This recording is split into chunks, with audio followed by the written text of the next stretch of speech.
Saudara, selamat menunaikan ibadah sholat maghrib untuk Anda yang berada di wilayah Jakarta dan sekitarnya. Kita lanjutkan perbincangan kita di Sapa Indonesia Malam masih bersama dengan Bu Yenti Ganarsi dan Pak Fredrik. Saya ke Bu Yenti lagi. Bu Yenti, kalau tadi sudah katakanlah pelaku utama tidak bisa dijadikan justice collaborator, itu satu hal. Tapi kemudian beda hal lagi ketika itu Eliezer. Tadi diskusi kita sampai situ ya, Bu? Iya, betul. Jadi ketika ditanyakan dikaitkan dengan Eliezer, saya minta dipisahkan dulu ya, karena memang di dalam yang namanya justice collaborator itu kan untuk kejahatan yang serius. Kemudian pelakunya itu lebih dari satu ya, dan kebetulan biasanya itu malah sama-sama terdakwa, karena kalau yang satunya saksi itu nanti jadi namanya crown witness kan, jadi begitu ya. Saksi mahkota. Kalau ini tidak, sama-sama terdakwa, hanya ada terdakwa yang kualitasnya lebih rendah dan bukan pelaku utama itu boleh. Dan kemudian memang keterangannya itu sedemikian signifikannya sehingga memang betul-betul hakim memerlukan untuk pengungkapan perkara yang serius tadi.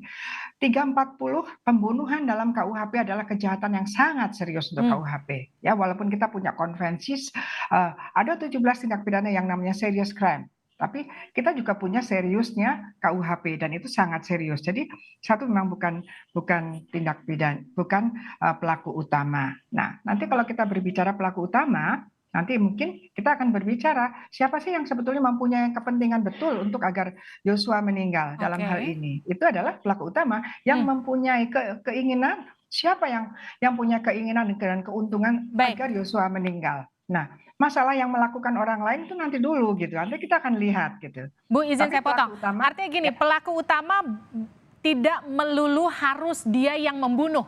Oh tidak, di dalam hukum pidana itu yang membunuh itu dader. Namanya pelaku eksekutor.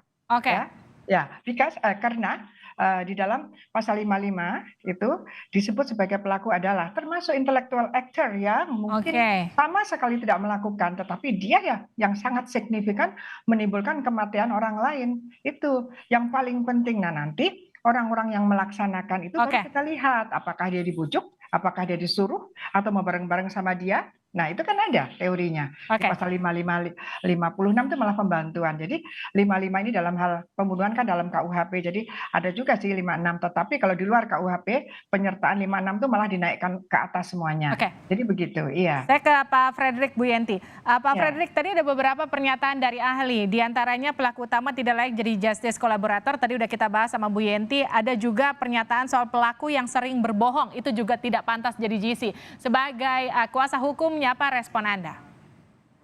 Baik, terima kasih Mbak Lini. Pertama, kami mau mengafirmasi apa yang Bu Yenti katakan tadi. Bahwa benar, ini bukan seperti kondisi yang lain. Richard Eliezer di sini itu tidak dapat dikategorikan pelaku dalam konteks yang tadi disampaikan oleh ahli yang disampaikan oleh pihak pengacaranya Sambo. Ya, kita tahu bahwa dalam SEMA nomor 4 tahun 2011 itu pemberian status justice collaborator itu kepada terdakwa dalam tindak pidana tertentu yang sifatnya serius. Ya, harus kita garis bawahi, serius dan tindak pidana yang terorganisir. Kalau yang namanya korupsi, terorisme, narkotika itu serius, pembunuhan jauh lebih serius daripada itu. Ya, oleh karena itu, selain serius, ini tindak pidana terorganisir. Sebelumnya sudah ada rencana. Setelah pembunuhan terjadi, pembersihan TKP dilakukan, penghilangan CCTV dilakukan, dan berbagai hal dilakukan oleh aktor intelektual yang menyebabkan sampai sekarang 95 anggota kepolisian RI itu diproses. Artinya gini, Anda mau meyakinkan bahwa klien Anda itu sangat layak untuk jadi GC, tidak seperti apa yang tadi saksi ahli kemukakan di persidangan? Benar sekali, sangat layak untuk menjadi justice collaborator. Hakim pun sendiri berkali-kali mengatakan, karena kami ikut sidang ya, hakim berkali-kali mengatakan ketika memeriksa Kuat Maruf maupun memeriksa Ricky Rizal, hakim bilang, kalau tidak ada Eliezer, ini perkara ini nggak kelihatan ini kemana arahnya. Untung ada Eliezer yang ngaku seperti ini. Meskipun tadi sempat dikatakan klien Anda itu adalah pelaku yang sering berbohong, tidak pantas jadi GC. Oke. Keterangan yang diberikan oleh Eliezer dalam BAP benar ada perubahan. harap diingat bahwa dia berada dalam suasana skenario yang dibuat oleh Sambo itu 1 bulanan. Oke. Di situ mengalami pergolakan mental jiwa batin sehingga terjadi perubahan-perubahan keterangan. Setelah 6 Agustus, dia membuat keterangan yang konsisten terus sampai sekarang.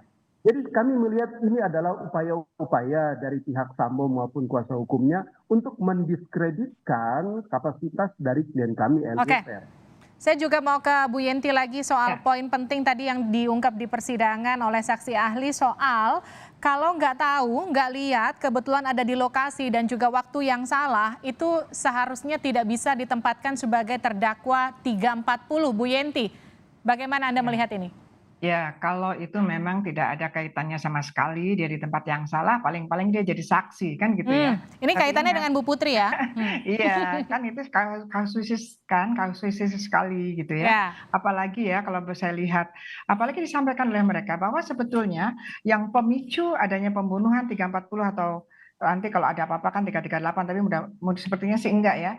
Itu adalah bahwa ada kejadian di Magelang. Kalau udah disampaikan gitu, kejadiannya di Magelang, pemicunya di Magelang, saya nggak mau motif ya sama lah, pemicunya di Magelang, dilakukannya di Jakarta, ya itulah rencana. Ya kan, belum nanti ini kali kita lihat bagaimana sih perjalanan rencana rapat-rapat lah, pertemuan-pertemuan dan lain sebagainya. Dan kalau mengetahui saja ya, kalau mengetahui tahu apa iya sih nggak mengetahui, kalau nggak mengetahui sama sekali ya saksi, tapi ini kan sudah tersangka ya, mengetahui. Dan orang yang mengetahui itu kan bisa mengetahui tidak terlibat dan mengetahui tapi terlibat, kan gitu ya. Kalau mengetahui tapi tidak terlibat itu pun dipidana, pidananya 9 bulan ya, karena tidak melaporkan. Yang namanya omisi delik itu banyak di dalam KUHP itu ada minimal ada 4 pasal yang saya hafal tuh ya, 166, 224, 522, 511 itu adalah omisi delik, tidak melakukan sesuatu yang harus dilakukan. Nah ini misalnya dia tidak ikut rencana tapi dia tahu akan ada perencanaan kejahatan, termasuk di dalam pasal itu dikatakan kejahatan apa, termasuk pembunuhan yang direncanakan. Itu ada di pasal 164 ya Pak ya. Pak Fredrik tolong bantuin saya. 164. Ketentuannya 166 tapi mengacu 164 ya. Nah itu jadi ada di situ bahwa dia tidak melakukan, tapi itu untuk orang yang benar-benar tidak tahu apa-apa, tapi hanya tahu ada rencana, tapi tidak terlibat di dalam perencanaan skenario. Ini kan diskenariokan sendiri bahwa pembunuhan itu dikarenakan ada sakit hati, marah dan lain sebagainya. Nah, itu yang karena dilecehkan kan begitu. Saya mau masuk ke situ Bu Yenti. Itu juga tadi sempat disebutkan oleh ahli, dibahas secara khusus soal motif. Penting atau tidak penting. Ini kan beberapa ahli hukum pidana menyebutkan motif itu jadi tidak penting lagi ketika kita bicara soal pasal pembunuhan berencana. Tapi kemudian tadi dikemukakan lagi di muka sidang bahwa motif itu penting untuk menentukan ringan atau beratnya hukuman bagi terdakwa. Kalau Bu Yenti sendiri melihat apakah dalam kasus ini motif itu masih penting untuk diungkap? Kalau bisa terungkap motifnya oke. Tapi ini sudah ada masyarakat yang pada orang yang meninggal. Dan kalau nanti semua unsur-unsur dalam 340 dengan sengaja, dengan direncanakan terlebih dahulu merampas nyawa orang lain, itu terpenuhi ya sudah itu selesai. Tapi kalau seandainya motifnya bisa tergali, itu ya lebih bagus, yaitu nanti bisa dipertimbangkan. Tapi kalaupun tidak bisa ketemu betul lah, sungguh-sungguh yang persis apa sih motifnya, kan kita bicara rentetan uraian-uraian. Jadi apa mungkin karena motifnya tidak ketahuan padahal faktanya perbuatannya yang ada dalam unsur-unsur yang dicantumkan yang namanya Bestandelen itu terpenuhi, udah itu cukup. Gitu. Itu jadi ya motif ya penting, tapi tapi tanpa motif terungkap tidak ada masalah untuk memidana seseorang sepanjang unsurnya yang dibuktikan tuh unsurnya, bukan yang dibuktikan tuh motifnya, nggak ada ya, motifnya tuh yang melatar belakangi. Tapi begini kan nanti kan kita kembalinya kepada rencana itu termasuk dilakukan dengan tenang kan gitu kan. Iya Bu, tadi kan juga sempat dibahas tuh Bu di persidangan, harus dengan sengaja dan direncanakan lebih dulu, dilakukan dengan tenang. Dan kemudian ketika ini tidak bisa dibuktikan hingga akhir sidang, terdakwa bisa saja dibebaskan. Ya enggak gitu kan, ya memang satu-satu kan dibuktikan sengaja ada 3 tahap, sengaja dengan pasti, sengaja dengan tujuan, sengaja dengan mungkin ya. als opmek, besehakit, dan mogelijkheid. Ya, itu kan ada itu ya, sengaja itu tiga tahapan sengaja. Kalau di Amerika itu adalah first degree murder, second degree murder, dan third degree murder, kan itu. Ya. Kita menggunakan ini tahapan ini. Itu sengaja. Sengaja itu apa? Ya, yang melakukan itu kan tidak harus eksekusi tadi ya, eksekutor. Yang melakukan itu memang menginginkan dan mengetahui, menginginkan orang itu mati dan mengetahui kalau ditembak itu mati dalam hal ini, dan ada pasalnya itu ya. Nah, direncanakan terlebih dahulu. Itu adalah antara pemicu melakukan niat untuk menghilangkan nyawa seseorang itu dan pelaksanaan perbuatan itu ada waktu, mungkin ada persiapan, ada jeda, dan kemudian dilakukan tenang. Tenang itu apa sih? Di dalam satu penjelasan, tenang itu adalah bahwa yang melakukan itu tidak spontaneity seperti 338, artinya dia marah, dia bunuh. Tapi tidak. Dia mungkin tenang itu adalah akan dilakukan apa tidak, rencananya bagaimana. Itu tenangnya, bukan karena jiwanya nggak karu-karuan, bukan. Tenang itu adalah bisa menentukan akan dilakukan tidak pembunuhannya, mau tidak lakukan atau dia urungkan. Itu tenang, itu maksudnya seperti itu. Bisa saja gesturnya ya nggak karu-karuan, tapi dia bisa mikir, itu tenang. Artinya karena 338 itu adalah tidak ada jeda, spontan, langsung bunuh karena ada pemicu dia bunuh. Nah itu, jadi tenang itu seperti itu di dalam penjelasannya. Jadi begini ya, saya berharap kita dalam posisi yang sangat netral, karena saya juga dari netral. Artinya apa? Kita memang tidak akan memperlakukan seseorang yang tidak salah. Tetapi juga kita harus, kalau dia bersalah, kita juga, negara harus betul-betul melindungi korban.